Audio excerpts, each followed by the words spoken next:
कल मैं पढ़ा रहा था आपको कंडक्शन ऑफ नर्व इम्पल्सेस। तो सबसे पहले उसमें एक जिक्र आया था किसका? सोडियम पोटेशियम पंप का। चलो बताओ, सपोज कर लो ये सेल है, सपोज कर लो क्या है, ये सेल है। इसका सेल का ये मेम्ब्रेन है, सेल का ये क्या है? मेम्ब्रेन है। ठीक, ये मेम्ब्रेन है। तो मेम्ब्रेन में क्या लगा हुआ है? चैनल प्रोटीन लगी हुई है। चलो ये प्रोटीन लगी हुई है।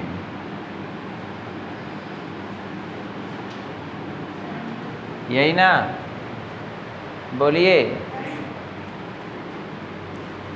ये ICF है। पहले अच्छी तरीके से समझिए सोडियम पोटेशियम पंप, तब आगे आप समझ पाएंगे बातों को। ये ICF मतलब हो गया साइटोप्लाज्म।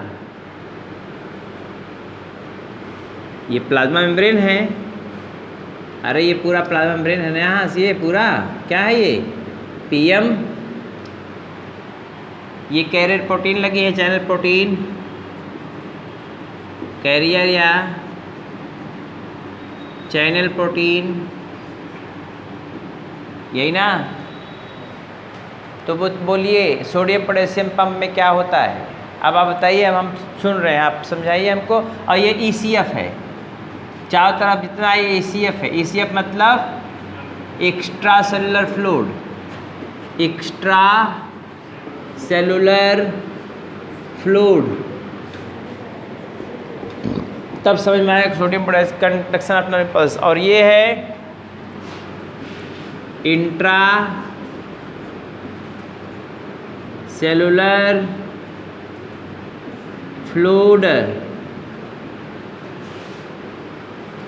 इंट्रा सेलुलर फ्लूइड इसको कहते हैं। लो, या साइटोप्लाज्म है। बताइए सोडियम पोटेशियम पंप में क्या होता है? अरे कल बताए, बताओ ना यार, कल बताए थे ना।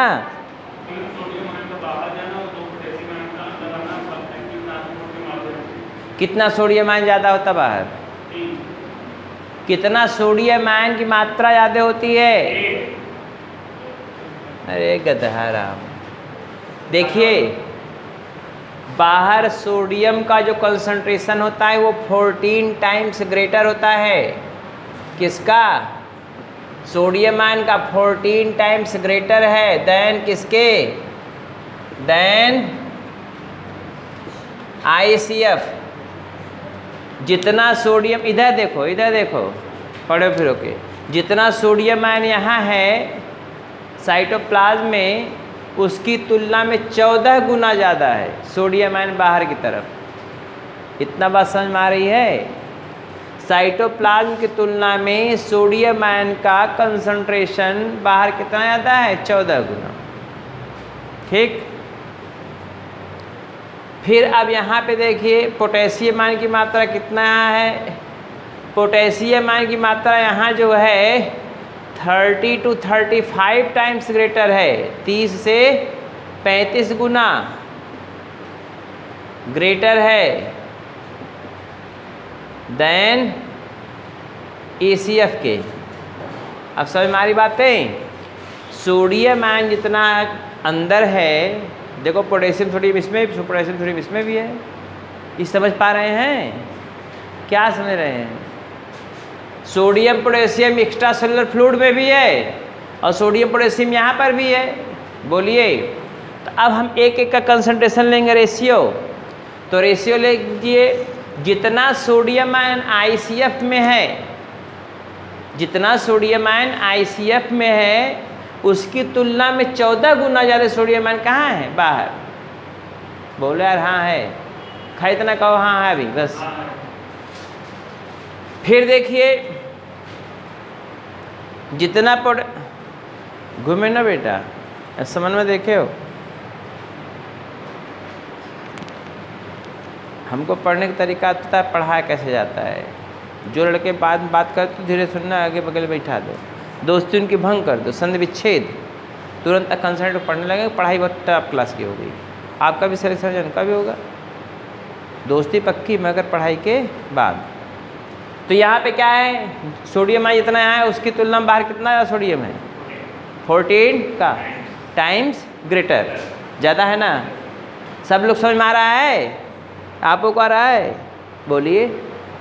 फिर देखिए जितना पोटेशियम आयन बाहर है उसकी तुलना में 30 से 35 गुना पोटेशियम आयन कहाँ है, अंदर। बोलिए अगर डिफ्यूज़न होता तो क्या होता, अगर डिफ्यूज़न होता तो क्या होता बताओ इसमें, अगर डिफ्यूज़न होता तो क्या होता, पोटेशियम कहाँ जाता, बाहर, हायर टू लोअर, और सोडियम कहाँ आता, अंदर, हायर टू लोअर। लेकिन ऐसा हो नहीं रहा है। तब क्या हो रहा है, एक्टिव ट्रांसपोर्ट हो रहा है। कितना सोडियम बाहर जा रहा है, 3 सोडियम बाहर जा रहा है। बोलिए ना, 3 सोडियम कहाँ जा रहा है, बाहर, और कै पोटेशियम अंदर आ रहा है। इधर देखिए पोटेशियम कैट अंदर आ रहा है, 2 पोटेशियम अंदर आ रहा है, 2 पोटेशियम आयन। बोलिए नहीं, ये तीर का निशान देखिए, 2 पोटेशियम आयन अंदर, 3 सोडियम आयन बाहर। गया, जाए तो कोई टेंशन नहीं है, हमको क्या प्रॉब्लम है।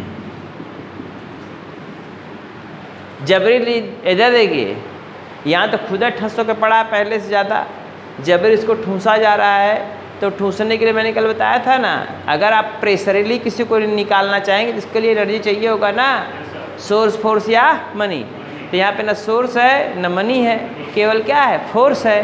तो फोर्सफुल्ली 3 सोडियम आयन कहाँ निकाला जाता है, बाहर, और फोर्सफुल्ली 2 पोटेशियम को जबरी अंदर ठूंसा जाता है, क्योंकि पोटेशियम खुद जहाँ ज़्यादा है खूब। तो इसके लिए क्या खर्च होता है, एटीपी, एटीपी खर्च होता है। क्या खर्च होता है, एटीपी खर्च होती है एडीपी में। इसी को बोलते हैं सोडियम पोटेशियम पंप। इसको जब आप समझ जाएंगे तब बातें बनेंगी आपकी। बोलिए भाई, मैंने कहा ये सेल है, ये सेल का मेम्ब्रेन है।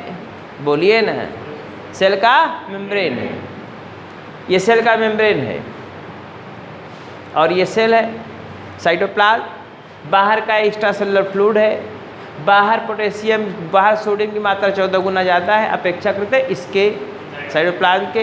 बोलिए ना, और अंदर क्या है, पोटेशियम आयन की मात्रा 30 से 35 गुना ज़्यादा है अपेक्षाकृत बाहर के। तो यहाँ पोटेशियम ज़्यादा है, यहाँ पे सोडियम ज़्यादा है। अगर डिफ्यूज़न होता तो सोडियम इधर आता, पोटेशियम इधर जाता, यही नियम होता ना डिफ्यूज़न। लेकिन ऐसा नहीं हो रहा है, जब इसको ठूंसा जा रहा है तो उसके लिए कैरियर प्रोटीन चाहिए होगी, कैरियर प्रोटीन, और क्या चाहिए होगा, एनर्जी। इसी को बोलते हैं active transport. Sodium potassium pump, 3 sodium को बाहर, 1-2 पोटेशियम को अंदर लाया जाता है। क्या करने के लिए, ताकि बाहर कौन सा चार्ज रहे, पॉजिटिव चार्ज रहे। बोलिए ना। इसके अलावा न्यूरॉन में जो पढ़ा रहे थे हम कल, उसमें निगेटिवली चार्ज, तो पॉजिटिव, एक तो पॉजिटिव ज़्यादा हो ही जाएगा, और निगेटिवली चार्ज प्रोटीन भी है अंदर। निगेटिवली चार्ज क्या है, प्रोटीन भी है। तो न्यूरॉन क्या होगा, किस पोलर स्टेज में होगा, पोलराइज स्टेज में होगा, जिसको बोलते हैं रेस्टिंग मेम्ब्रेन पोटेंशियल।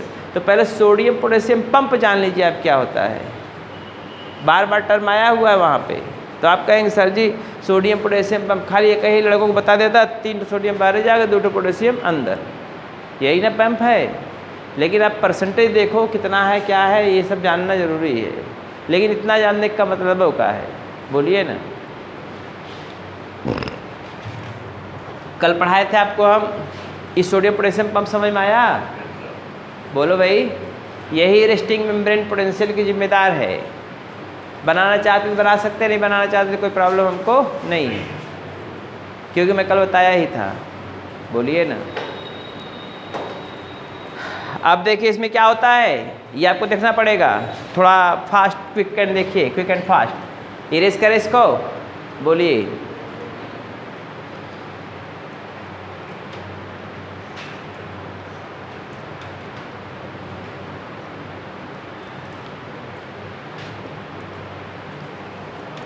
यही मैं कल दिखाया था आपको बाहर, फिर आज आपको दोहरा दे रहे हैं एक बार। देखिए इधर 2 बार बताए थे, कल हम बताए थे ना, बाहर ये रफली बता दे रहे हैं। बाहर क्या है? पॉजिटिव चार्ज है,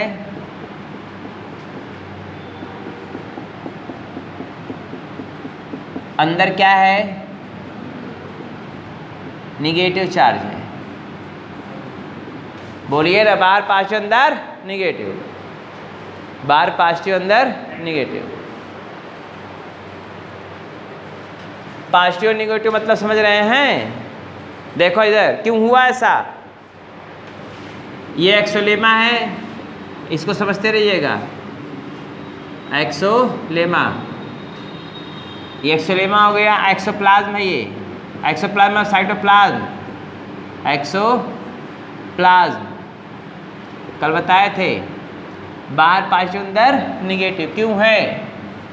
क्योंकि बाहर का आय सोडियम जा रहा है 3 और अंदर आय कैट रहा है पोटेशियम, अंदर आ रहा है 2। यही है सोडियम पोटेशियम पंप। और निगेटिवली चार्ज प्रोटीन, यहाँ पे क्या होता है? निगेटिवली चार्ज्ड प्रोटीन होता है प्लस 2 पोटेशियम आयन होता है, जबकि बाहर क्या होता है? 3 सोडियम आयन, जिसकी वजह से क्या होता है? Negatively charge protein. तो negatively charge protein and sodium potassium pump के कारण, सोडियम ऐसे लिखते हैं, सोडियम पोटेशियम पंप के कारण कैसा है कंडीशन? इसको बोलते हैं पोलराइज्ड स्टेज। पोलराइज्ड स्टेज या स्टेट अवस्था लिख सकते हैं। बोलिए ना, पोलराइज्ड स्टेज है। बोलिए, अवस्था लिख लेंगे और बढ़िया होगा। स्टेट अवस्था मतलब तो क्या होगा? Outside positive, inside negative. बोलिए, है ना? हुआ क्यों? सोडियम पोटेशियम पंप के कारण और निगेटिवली चार्ज प्रोटीन के कारण। समझ में आया यहाँ तक? फिर आप देखिए, इसी को बनाइए। अब आप एक्शन पोटेंशियल जनरेट करने जा रहे हैं। आपने कोई स्टिमुलस यहाँ दे दिया, देखो स्टिमुलस में आपने छू दिया, पिन से चुभो दिया, कोई केमिकल डाल दिया न्यूरो अपने सेलर पे, इसी पे यहाँ इम्पल्स जाने लगेगा। तो क्या जैसे स्टिमुलस कोई दिया जाएगा तो तुरंत सोडियम आयन का दरवाज़ा, बहुत ध्यान पर सुनिएगा, जैसे स्टिमुलस दिया जाएगा यहाँ पर तो सोडियम आयन के लिए प्लाज्मा मेम्ब्रेन परमिबिलिटी कब से बढ़ जाएगी, अर्थात सोडियम आयन का दरवाज़ा खुल जाएगा। सोडियम आयन का दरवाज़ा खुल जाएगा। जब सोडियम आयन का दरवाज़ा खुल जाएगा तो क्या हो जाएगा? सोडियम आयन का दरवाज़ा खुल जाएगा तो क्या होगा? सोडियम आयन का इन्फ्लक्स होगा। बोलिए ना, सोडियम आयन का इन्फ्लक्स होगा कि नहीं होगा? सोडियम आयन का इन्फ्लक्स होने के कारण क्या होगा? Positive charge. बोलिए ना, हो जाएगा नहीं हो जाएगा? पॉजिटिव चार्ज डेवलप होगा ना। अब सोडियम आयन के अंदर आने के कारण पॉजिटिव चार्ज डेवलप हो गया। बाकी इधर अभी वैसे ही जैसे था, इम्पल्स बहुत दूर तक नहीं गया है।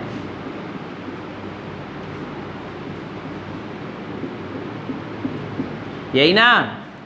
तो मैंने कहा जैसे ही कोई स्टिमुलस दिया जाता है, when any stimulus given to the neuron then what will be happen, see here. ऐसे कोई स्टिमुलस दिया गया, sodium ion enters in the neuron, neuron में इंटर करेगा, करेगा ना। जब इंटर करेगा तो सोडियम आयन इन्फ्लक्स होने के कारण, इसको बोलते हैं influx of sodium ion, influx of sodium ion influx. तो आप मत लगाइए, इन्फ्लक्स हो गया। और इतना तेज होता है, मिली सेकेंड में होता है, तेज नहीं, मिली सेकेंड में हो गया। तो सोडियम आयन के अंदर आने के कारण अंदर क्या होगा? Positive charge. कितना? +35 टू +45 मिली वोल्ट का चार्ज उत्पन्न होता है, एमबी का। +35 टू +45 एमबी का चार्ज उत्पन्न हो जाता है इलेक्ट्रिक करंट के रूप में। इसी को बोलते हैं क्या? डिपोलराइजेशन क्या बोलते हैं? डिपोलराइजेशन, या इसी को बोलते हैं एक्शन पोटेंशियल। क्या बोलते हैं? या इसी को बोलते हैं generation of nerve impulse, nerve impulse का जनरेट होना।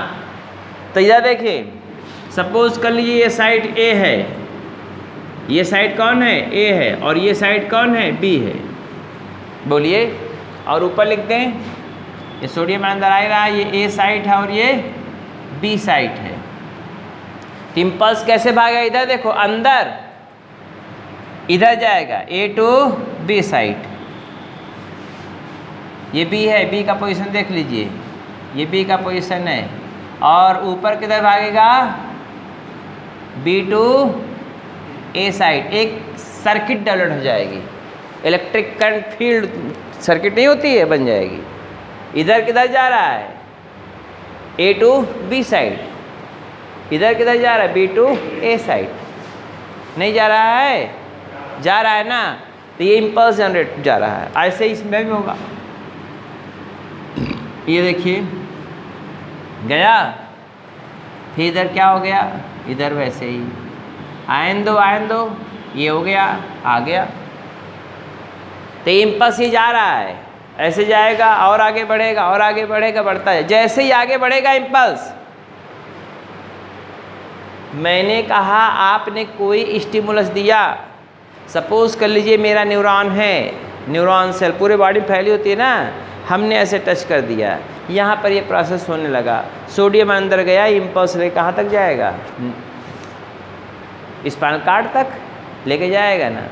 स्पाइनल कॉर्ड तक ले जाने के लिए इलेक्ट्रिक करंट चलता है। कितने का इलेक्ट्रिक करंट चलता है? +35 + 45 मिलीवोल्ट का इलेक्ट्रिक करंट चला। ये इम्पल्स यहाँ से भागा, भागे तो क्या प्रॉब्लम है? कोई प्रॉब्लम है? नहीं। अभी भाग रहा है इम्पल्स, इसमें कि अंदर कहाँ जाएगा? अंदर देखिए, इधर से इधर भाग रहा है, अंदर ए टू बी साइड, लेकिन बाहर बी टू ए साइड। तो एक सर्किट बन जा रही नहीं ये। आप लोग फिजिक्स पढ़ते तेज तरह लगे, हम तो मान लो फिजिक्स नहीं पढ़े, हमें नहीं पता कुछ, ऐसे भाग रहा है ना। बोलिए, इलेक्ट्रिक सर्किट बनी। जैसे इम्पल्स आगे बढ़ा,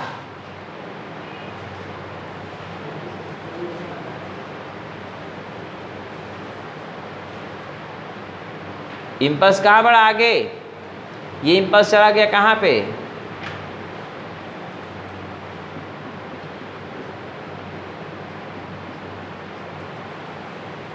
ये देखो, तो यहाँ पर तुरंत क्या हो जाता है? इधर देखिए, यहाँ पे तुरंत क्या हो जाएगा? फिर पॉजिटिव चार्ज किस पोजीशन पे? ए टू बी साइड। बोलिए ना, ये तो सी साइड हो गया ना, यहाँ से यहाँ भाग रहा है। अब क्या होगा? अंदर निगेटिव। ऐसा क्यों हुआ? सोडियम आयन का दरवाज़ा बंद हो गया, सोडियम आयन का दरवाज़ा बंद हो गया, अर्थात सोडियम आयन की एंट्री बंद। कौन सा निकलना प्रारंभ हो गया? पोटेशियम आयन बाहर, पोटेशियम आयन बाहर। बोलिए ना, सोडियम आयन की एंट्री बंद और पोटेशियम बाहर जाने लगेंगे। जब पोटेशियम आयन बाहर जाने लगेगा, जाहिर सी बात है पोटेशियम का पॉजिटिव चार्ज अपीयर होगा तुरंत के लिए। इसको हम बोलते हैं क्या?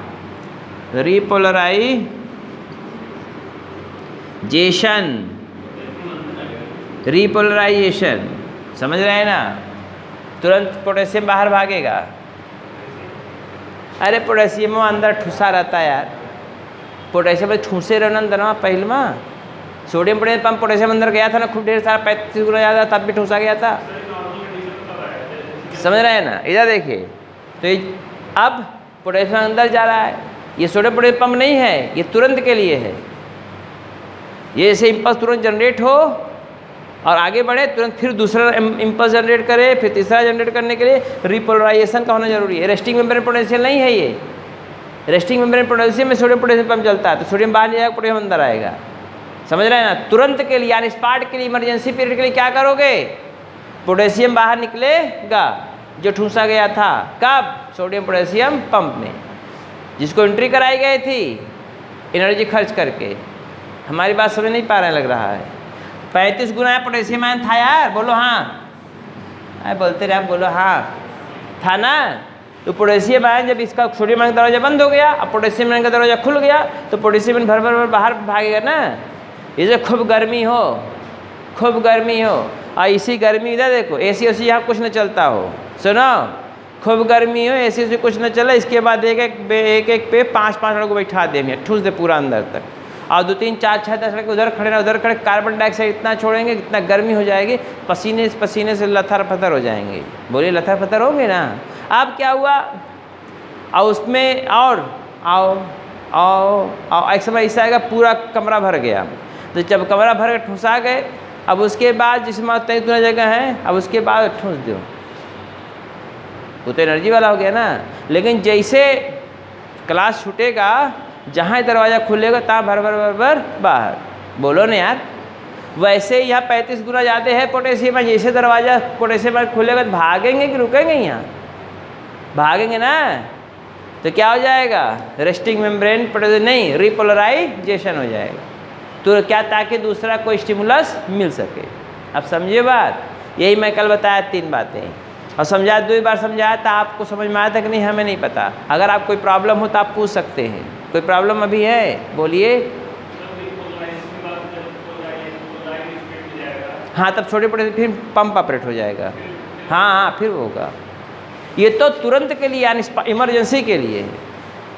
जैसे मान लीजिए आप सपोज कर लिए अचानक आप रास्ते में जा रहे हैं, आपसे गिर गए, बोलिए ना, और गिर गए, आपको यहाँ तुरंत कट गया, इतना थोड़ा सा इतना कट गया यहाँ तक, आप तो तुरंत के लिए क्या करेंगे, कोचिंग वाले डिटाल उटाल रखे रहते हैं, जिसे वो होता है काम्बिफ्लाम रखे रहते हैं, और जो उसके अलावा पैरासीटामॉल रखा रहता है, हल्का फुल्का बुखार किसी को दे दिया जाए, वो मीटिंग की जो है दवा दिए रखे रहते हैं, ताकि सामान्यतः तुरंत के लिए काम कर दिया जाए।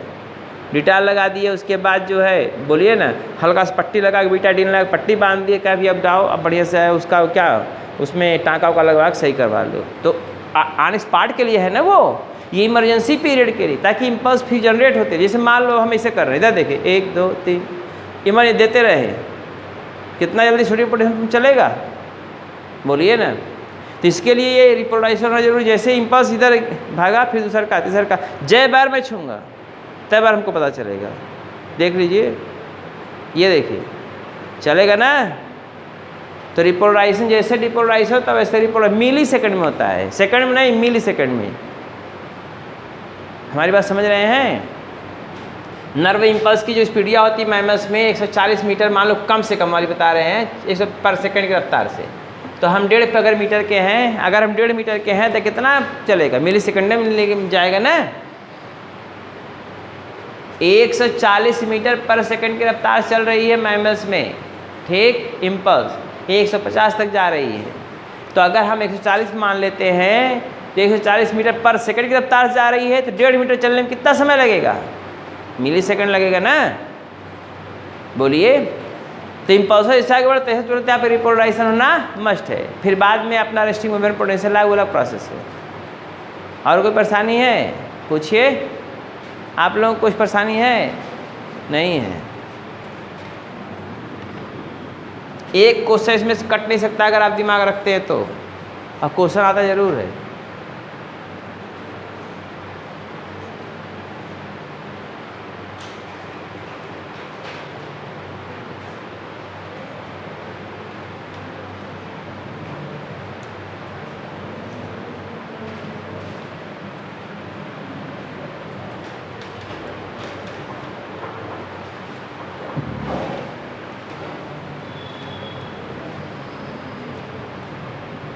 मैंने क्या बताया था, देखिए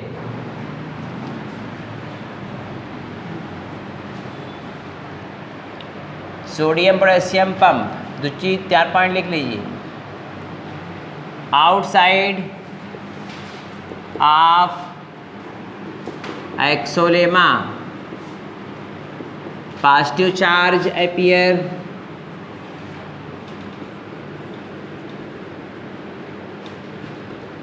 comma inside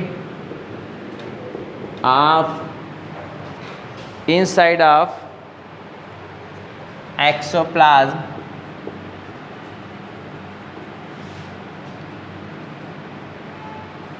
negative charge inside of exolemma. Exolemma. Negative charge appear. क्यों ऐसा हुआ? Due to sodium potassium pump. Sodium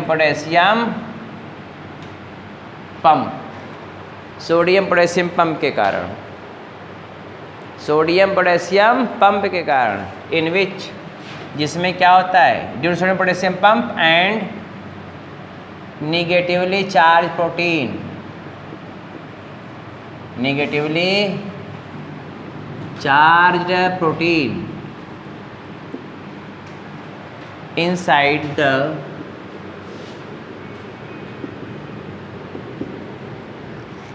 the exolemma। हो गया। इसको क्या बोलते हैं? This condition is called as, इस कंडीशन को क्या कहते हैं? Called as resting membrane potential.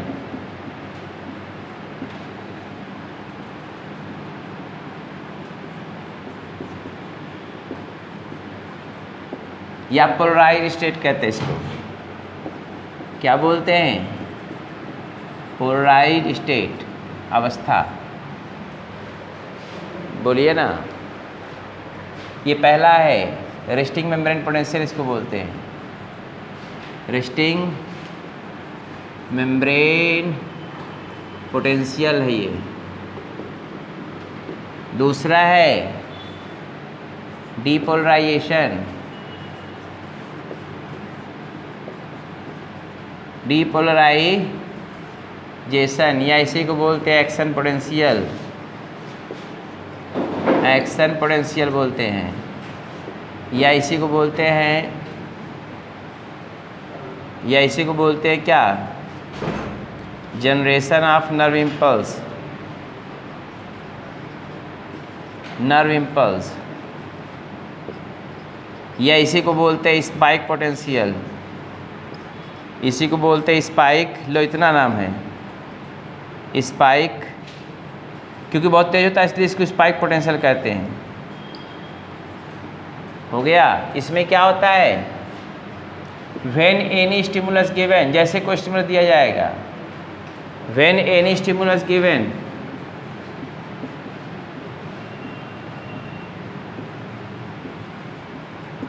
When any stimulus given to the neuron. जो कुछ पूछे हमसे पूछे, बात ना करे हो और इधर खिसक जाओ। गिवन टू द न्यूरॉन, एक्सान, जो भी करना चाहो कर सकते हो। तो क्या होगा? Get for sodium ion, sodium ion, get for sodium ion open and sodium ion enters and influx of sodium ion occurs. Sodium ion occurs. Influx of sodium ion occurs. Sodium ion का influx होता है, due to which, जिसके कारण क्या होगा? Due to which electric current generate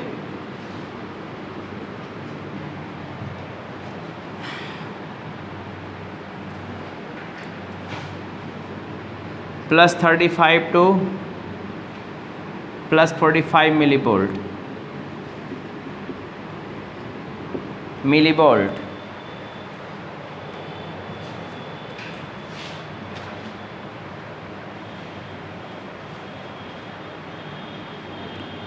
inside positive charge appear,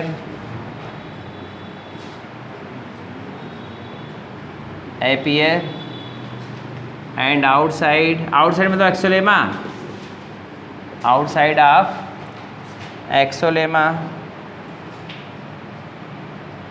negative charge appear, तो क्या होगा, नेगेटिव चार्ज अपीयर, तो क्या हुई है, negative charge appear. This condition is called as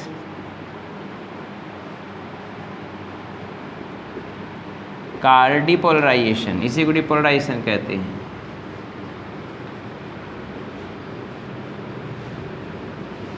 या एक्शन पोटेंशियल कहते हैं।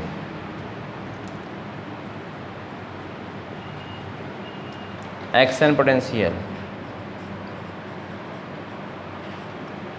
सीक्वेंस बनाने के लिए आपको ये बहुत हेल्प करेगा, बाकी तब आप पढ़े रहें, कोई टेंशन नहीं है। जो समझ में आए तो तुरंत पूछिएगा आप।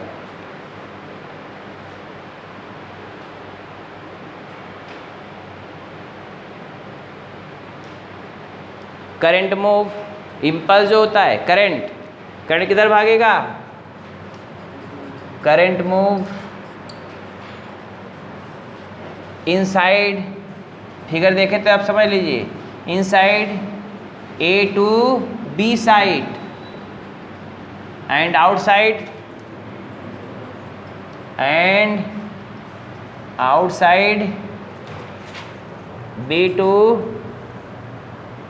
B to A side, B to A side,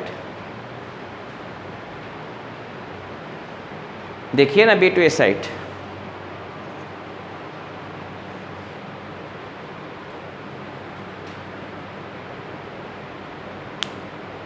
भाग रहा है।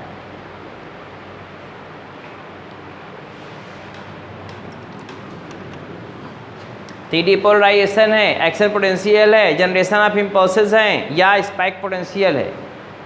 समझे? कुछ भी पूछेगा ये आपको दिखना पड़ेगा। इरेज करें ऊपर वाला, नहीं लिख लो भाई, लड़का लिख रहा है, सबको लिखने दो। सबका साथ सबका विकास।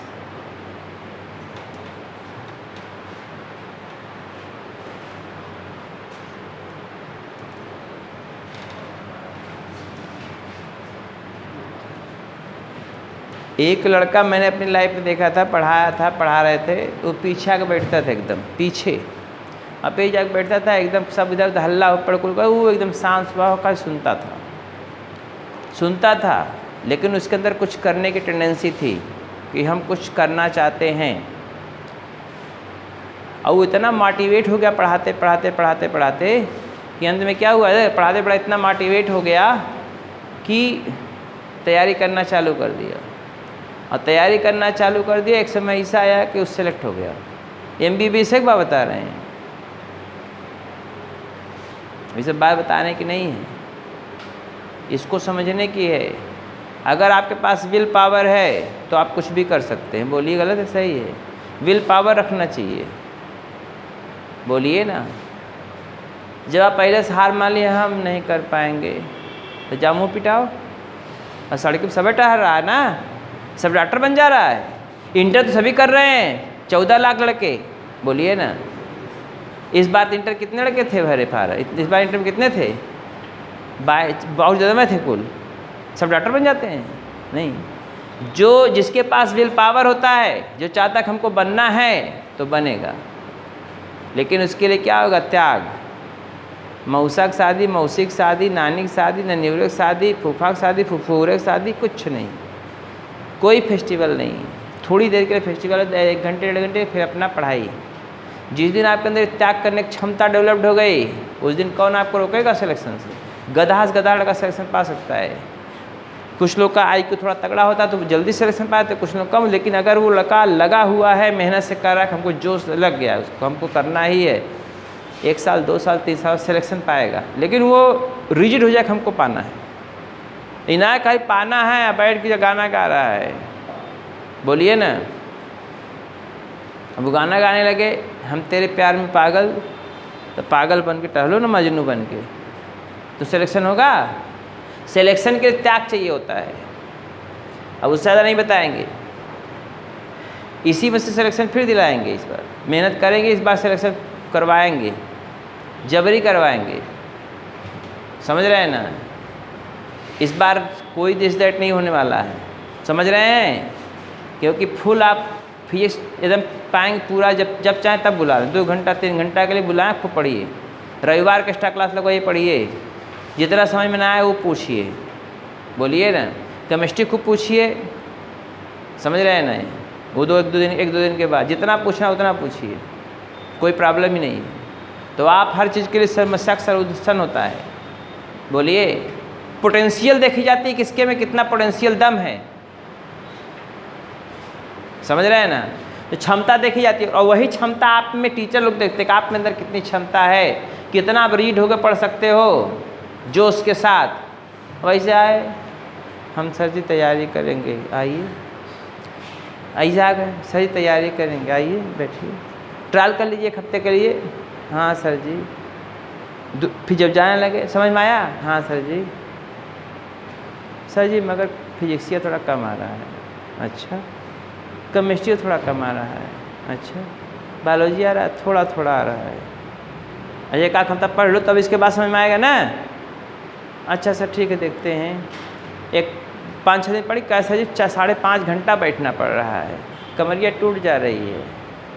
फ्री में पैसा कमाओगे, डॉक्टर बनोगे, फ्री में 5 घंटा 5.5 घंटा यह कमर तोड़ोगे तो 6 घंटा 7 घंटा घर पे जा कमर तोड़ना पड़ेगा। 13 घंटा 11-12 घंटा जब कमर तोड़ेंगे तब सबका जो है क्या करेंगे, लूटेंगे नोट। आओ आवेंदो, आवेंदो, क्या आवेंदो। उसके बाद कहेंगे डॉक्टर हैं, मैं डॉक्टर कौन, गोसवाल हूँ। सोचो ये बात को। तीसरा है, जब पहले में हार मान के हमसे न हुई है तो जाओ घरे बैठो, बोलो नहीं, पहले हार मानना चाहिए, कभी लड़ो, पहले लड़ो। ये लड़ाई कहीं कहीं आप काम करेगी जरूर।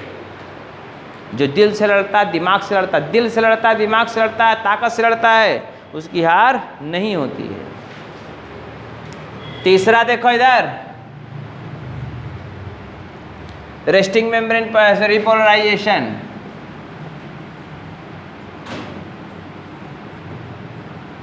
रिपोलराइजेशन, रिपोलराइजेशन क्या होता है?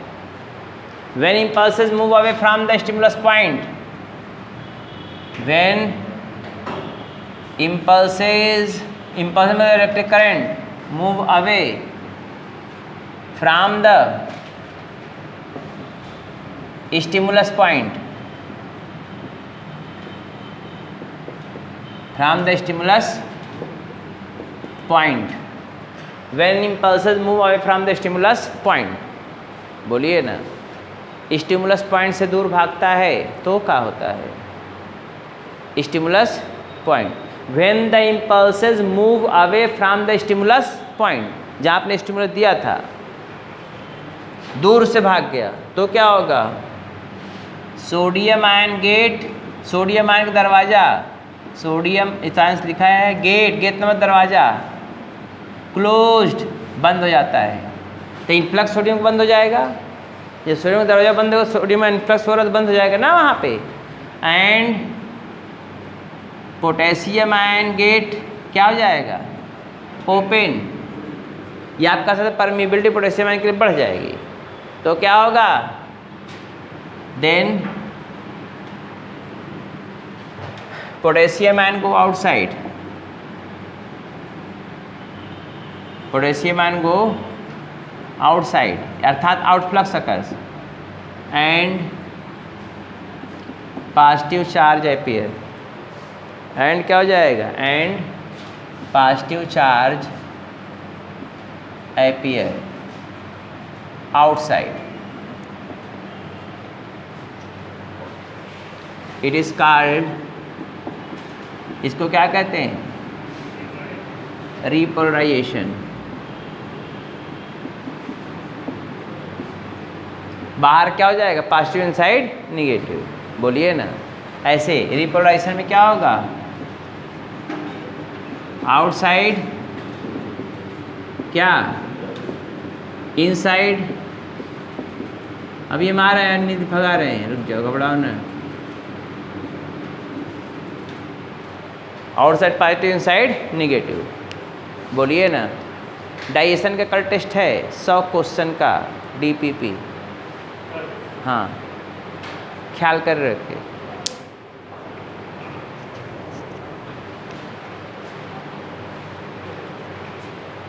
और समय रहेगा 100 क्वेश्चन के लिए 45 मिनट, 1 घंटा भी नहीं, क्योंकि उससे कम में आप करेंगे तो आपका मतलब कर ही नहीं पाएंगे।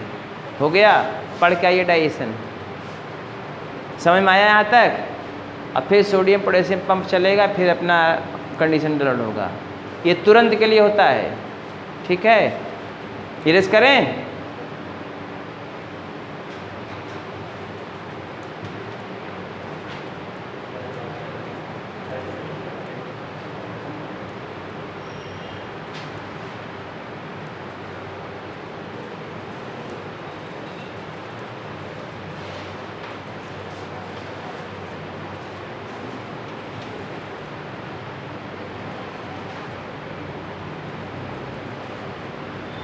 इसके बाद है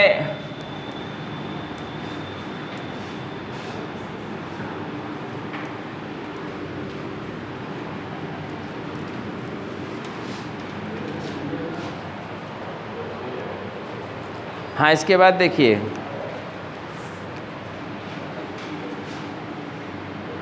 सिनैप्स किसे कहते हैं?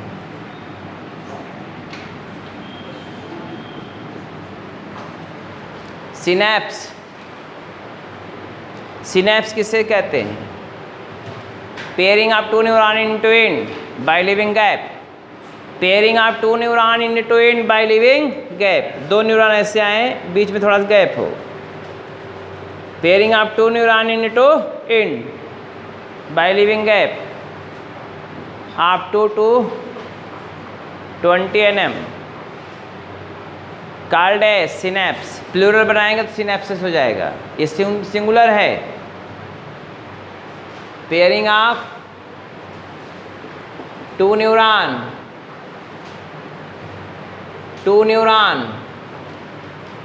From end to end, end to end, जहाँ पे and to end called synapse. हो गया, कॉल्ड एज सिनैप्स। या इसको बोलते, या दूसरा कह सकते हैं synapse, synapses are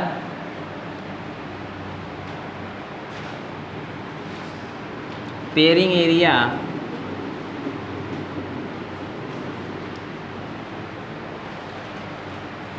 pairing of 2 neuron where one neuron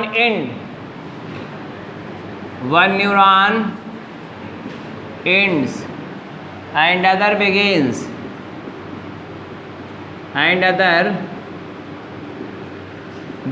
जहाँ एक अंत होता है, एक शुरू होता है।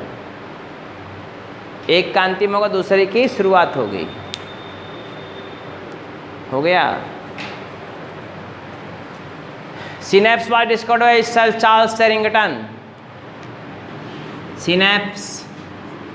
सिनैप्स की डिस्कवरी करने वाले साइंटिस्ट थे। सिनैप्स वाज डिस्कवर्ड बाय किसके द्वारा? Sir Charles Sherrington. Sir Charles Sherrington, ये साइंटिस्ट थे बेचारे, क्या करें, खोजे थे तो बताना पड़ेगा। Sir Charles Sherrington.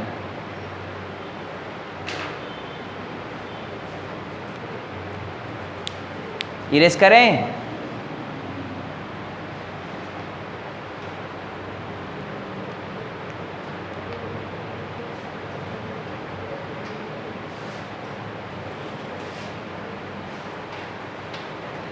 हो गया।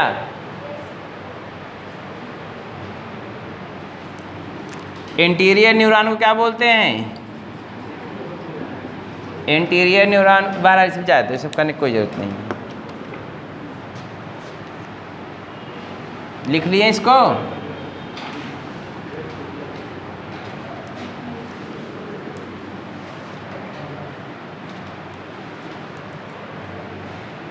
अभी हम कुछ बताए नहीं है, एक बार बताएंगे आपको फिगर में सब कुछ एकदम स्पष्ट समझ में आएगा। इधर देखो, ए लड़कियों, इधर देखो, एकदम साफ साफ स्पष्ट समझ में आ जाएगा। नहीं समझ में आएगा तो आप कहिएगा, तो कहना पड़ेगा। जब नहीं समझ में आएगा तो नहीं कहोगे,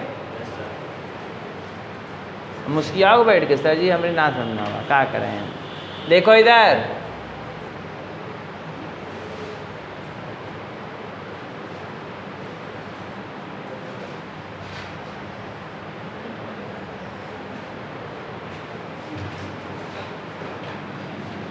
और बढ़िया बना दे भाई। लो, यहाँ पे माइटोकॉन्ड्रिया है,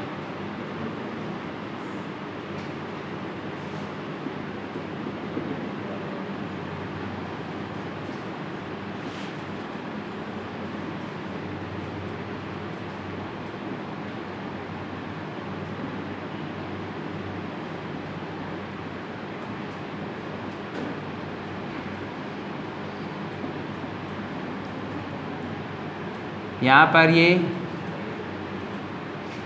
या ऐसे न करके ऐसे कर दो।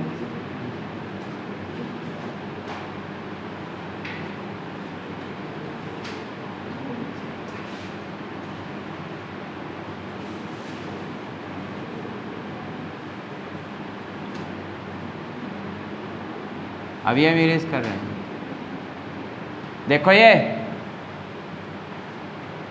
क्या है, प्री सिनेप्टिक न्यूरॉन। ये है pre synaptic knob, pre synaptic knob, नाम मतलब हुंडी लाइक स्ट्रक्चर है। ये है सिनेप्टिक वेस्किल। इसमें एक अच्छा नहीं लिखना, आप समझ जाएं खुद है, सिनेप्टिक वेस्किल है। इसमें न्यूरोट्रांसमीटर भरा हुआ है। क्या भरा हुआ है? न्यूरोट्रांसमीटर। जनरली क्या भरा हुआ होता है? Acetylcholine generally. दूसरा होगा तो एड्रेनलिन भी हो सकता है। बोलिए, है ना? ये क्या है? यहाँ भी माइटोकॉन्ड्रिया होगा, क्या परेशानी है? यहाँ भी माइटोकॉन्ड्रिया, क्या परेशानी है? यहाँ भी माइटोकॉन्ड्रिया होगा, क्या परेशानी है? बोलिए ना। तो ये माइटोकॉन्ड्रिया है, ये पोस्ट सिनेप्टिक न्यूरॉन है। कौन है ये? Post synaptic neuron. Post synaptic neuron, बोलिए ना। पोस्ट सिनेप्टिक न्यूरॉन, ये पोस्ट सिनेप्टिक नॉब है। पोस्ट सिनेप्टिक नॉब, ये है रिसेप्टर प्रोटीन।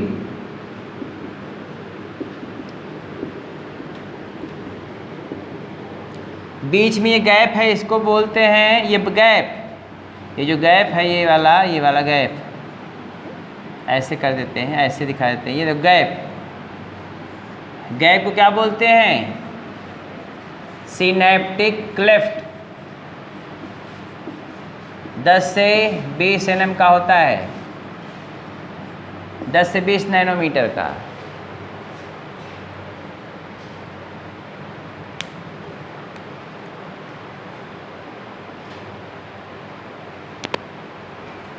ये वैसे माइटोकॉन्ड्रिया भी है।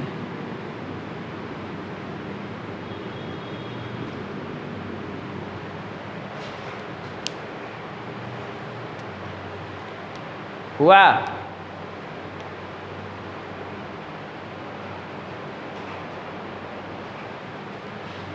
ये स्ट्रक्चर है, फिगर किसका है? स्ट्रक्चर ऑफ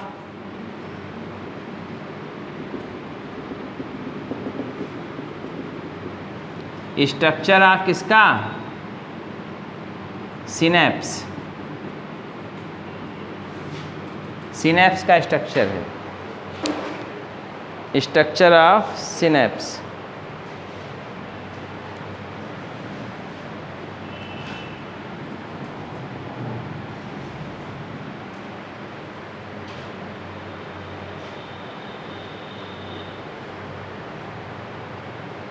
बन गया?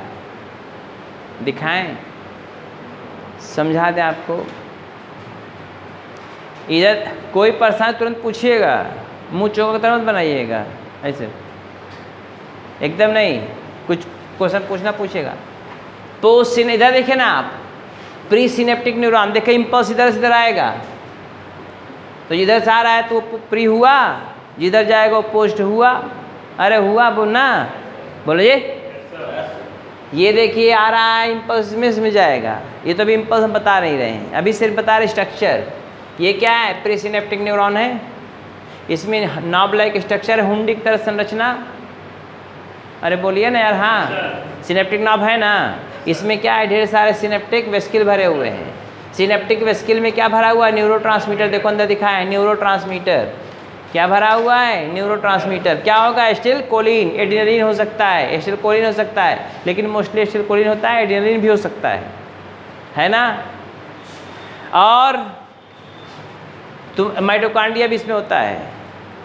मैंने कहा प्री सिनेप्टिक न्यूरॉन जो होता है उसमें माइटोकॉन्ड्रिया भी है, प्री सिनेप्टिक नाभ बनाता है एंड पे, इसमें सिनेप्टिक वेस्किल होती हैं, सिनेप्टिक वेस्किल में न्यूरोट्रांसमीटर भरा हुआ होता है, न्यूरोट्रांसमीटर को हम बोलते हैं एसिटिलकोलिन। क्या बोलते हैं? एसिटिलकोलिन बोलते हैं, या एड्रेनलिन भी हो सकता है, इसकी मैं गारंटी नहीं ले सकता। फिर देखिए जो पोस्ट सिनेप्टिक न्यूरॉन होता है, इधर देखिए पोस्ट सिनेप्टिक न्यूरॉन जो होता है, पोस्ट सिनेप्टिक मेम्ब्रेन भी है यहाँ पे। पोस्ट सिनेप्टिक मेम्ब्रेन, इधर देखिए पोस्ट सिनेप्टिक मेम्ब्रेन में ये रिसेप्टर प्रोटीन होती हैं। क्या होती हैं? Receptor protein. रिसेप्टर प्रोटीन होती हैं। ये रिसेप्टर प्रोटीन ये जब निकलेगा तो इसको रिसीव करने के लिए होती हैं। किसको रिसीव करने के लिए? न्यूरोट्रांसमीटर को रिसीव करने के लिए होती हैं। लेकिन इधर देखिए, इधर अब कोई पूछे पोस्ट सिनेप्टिक नाभ में सिनेप्टिक वेस्किल होता है क्या, तो क्या आंसर होगा आपका? नहीं होगा। पोस्ट सिनेप्टिक न्यूरॉन में, पोस्ट सिनेप्टिक नॉब में वेस्किल होगा? नहीं होगा। अब फिर पूछे रिसेप्टर प्रोटीन क्या प्री वाले में होता है, तो आप कहेंगे नहीं होगा। बीच में गैप जो होता है उसको क्या बोलते हैं? सिनेप्टिक क्लेफ्ट बोलते हैं। कितना? 10 से 20 nm, 10 to 20 nm का क्या होता है? सिनेप्टिक क्लेफ्ट होता है। ये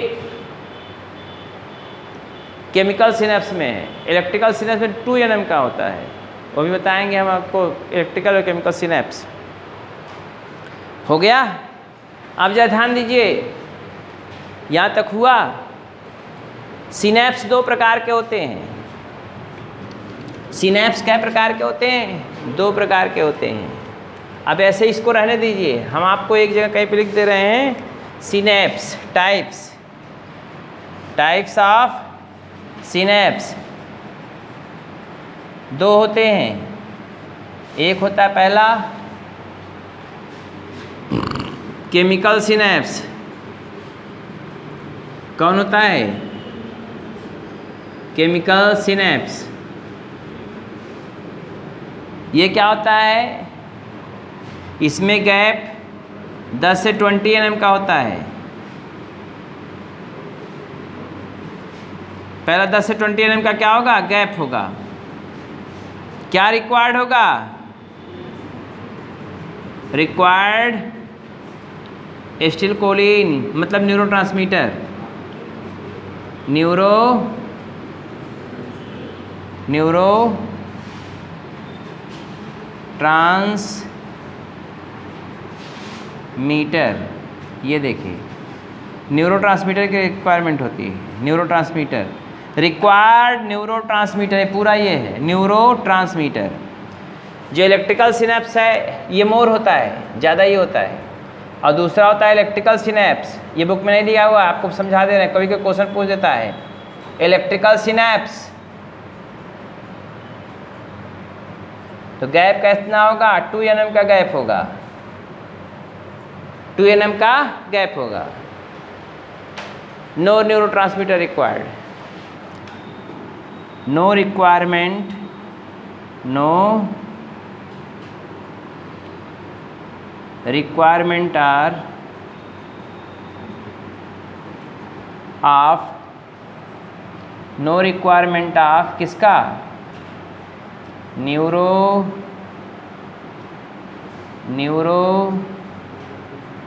ट्रांसमीटर। कोई रिक्वायरमेंट नहीं न्यूरो ट्रांसमीटर का, बोलो ना भाई, न्यूरो ट्रांसमीटर रिक्वायरमेंट नहीं। पूछे कैसे नहीं होगा?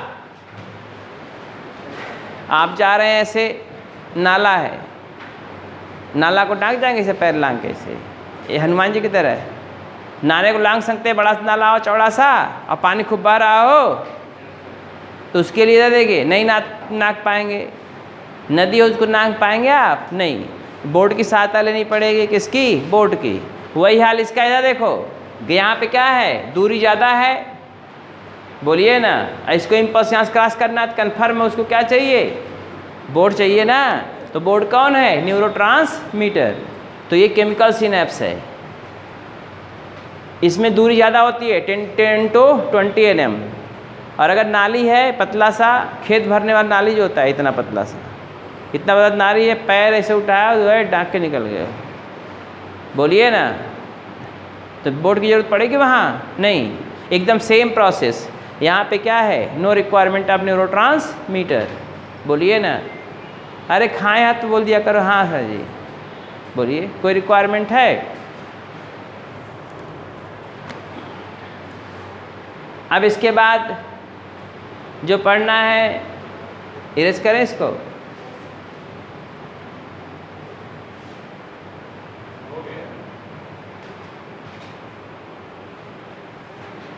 Chemical synapse, electrical synapse.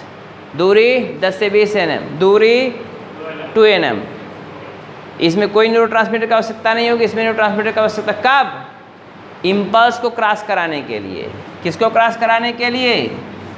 Impulse को क्रॉस कराने के लिए। लिख लिए ना? देखिए इधर, अब आप आगे अब हेड डालेंगे फिजियोलॉजी ऑफ सिनेप्स या मैकेनिज्म ऑफ, हेड डालिए mechanism of nerve conduction across the synapse. Mechanism of nerve conduction, mechanism of nerve conduction across the synapse. अब मैं इसे दिखा दूंगा आपको। Mechanism of conduction of nerve impulses across the synapse. Synapses भी लिख सकते हैं प्लूरल बनाने के लिए, बोलिए ना। तो क्या होगा? इधर देखिए, इसमें इधर देखिए, जब इम्पल्स यहाँ से यहाँ तक आ गया, यहाँ से यहाँ तक आ गया, तो जब यहाँ से यहाँ तक आ जाएगा तो रुक जाएगा, बोलिए। नहीं रुकेगा ना, क्यों? क्या है ये लक्ष्मण रेखा है, बीच में नदी है, इसको लांघना है। हनुमान जी नहीं है, ये हनुमान जी तो है नहीं नदी लांघ जाएगा। जब उतुल समुद्र लांघे थे, ये नदी में नहीं लांघ पाएगा, बोलिए। तो क्या होगा? या बाहर से कैल्शियम आयन आएगा। कौन आएगा? देखो यहाँ पे कितना रिक्वायरमेंट है। कैल्शियम आयन बाहर से आएगा, याद रखिएगा। कहाँ से आएगा? ECF से। कैल्शियम आयन घुसेगा कहाँ? Presynaptic knob. ये इंड्यूस करेगा किसको? इसको, न्यूरोट्रांसमीटर वेस्किल को। न्यूरोट्रांसमीटर वेस्किल से फ्यूज़ कर जाएंगी। हुआ है फ्यूज़, हमें क्या परेशानी है। ये भी फ्यूज़ कर गई, ये देखो। अरे निकलेगा ना इसमें, न्यूरोट्रांसमीटर वाला नहीं निकलेगा, फिर इसमें से निकलेगा। ये वो फ्यूज़ कर गया, आओ फ्यूज़ हो जाओ।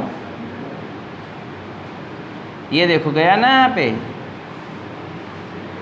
अब परमिबिलिटी गई बढ़, जैसे पूरा न्यूरोट्रांसमीटर भर गया तो परमिबिलिटी इसकी क्या हो गई? बढ़ गई। ये न्यूरोट्रांसमीटर यहाँ आ गया, ये न्यूरोट्रांसमीटर यहाँ आ गया, बोलिए ना। रिसेप्टर प्रोटीन ने न्यूरोट्रांसमीटर को रिसीव कर लिया, इम्पल्स क्या हो गया? क्रॉस कर गया। इम्पल्स क्या कर गया? क्रॉस कर गया एक न्यूरॉन से दूसरे न्यूरॉन में। फिगर बनाना पड़ेगा आपको अपने समझने के लिए। हमारी बात समझ में आई? क्या आई? मैंने कहा जब इम्पल्सेस प्री सिनेप्टिक न्यूरॉन से नाभ तक पहुंच जाती हैं तो वहीं पर रुक जाती हैं। बाहर से आता है कैल्शियम आयन। कैल्शियम आयन जब बाहर से आता है तो ये न्यूरोट्रांसमीटर से भरी जो सिनेप्टिक वेस्किल हैं वो सिनेप्टिक नाभ के मेम्ब्रेन से फ्यूज़ कर जाती हैं, प्री सिनेप्टिक नाभ के मेम्ब्रेन से फ्यूज़ कर जाती हैं, पोर बन जाता है, उसमें से न्यूरोट्रांसमीटर निकल जाता है। निकल के कहाँ जाएगा? न हमारे घर जाएगा ना आपके, तो घर जाएगा कहाँ? इधर बीच में आएगा। वो प्लेस कौन सा है? Synaptic cleft. सिनेप्टिक क्लेफ्ट में आएगा तो न्यूरो, यह देखिए रिसेप्टर प्रोटीन है, ये ट्रांसमीटर को, न्यूरोट्रांसमीटर को रिसीव कर लेंगे। जब न्यूरोट्रांसमीटर को रिसीव कर लेंगी तो क्या होगा? परमेबिलिटी बढ़ जाएगी। जब परमेबिलिटी बढ़ जाएगी तो इम्पल्स क्या हो गया? क्रॉस कर गया एक न्यूरॉन से दूसरे न्यूरॉन में। नहीं समझ में आया? आ गया ना? ऐसे होता है, समझ रहे हैं ना? और इधर देखिए, पास होने के बाद ये न्यूरोट्रांसमीटर एसिटिलकोलिन टूट जाता है एस्टेट और कोलिन में बाय एसिटिलकोलिन एस्टरेज। शायद लिखा हो आपको, मैंने लिखा होगा, जान लीजिएगा।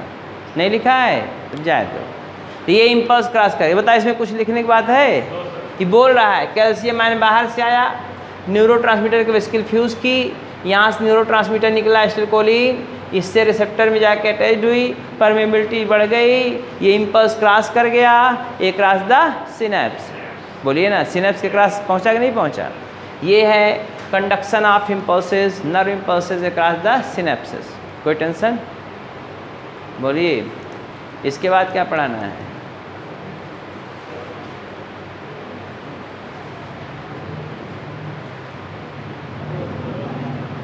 ऐसा देखिए, आपको बता दें एक बात और बता दें आपको। सिनेप्स 3 प्रकार की होती हैं। एक्सो एक्सानल सिनेप्स, एक्सोडेंड्रिक सिनेप्स, पता नहीं आप बुक में है कि नहीं, हमें नहीं पता, और तब जाए दो, लेकिन बता देना। एक्सो एक्सानिक सिनेप्स मतलब होता है एक का एक्सान शुरू होता है, दूसरे का एक्सान बिगिन होता है, इसको एक्सो एक्सानिक कहते हैं। दूसरा एक एक्सान शुरू होता है, दूसरे का डेंड्राइट शुरू होता है, तो ज़्यादा कन्फ्यूज़न हो जाएगा। जाए दो के कोलैप्स ना कराओ, यही याद हो गया ना। इसके बाद क्या पढ़ना आप बताइए? हाँ, सेंट्रल नर्वस सिस्टम, ब्रेन,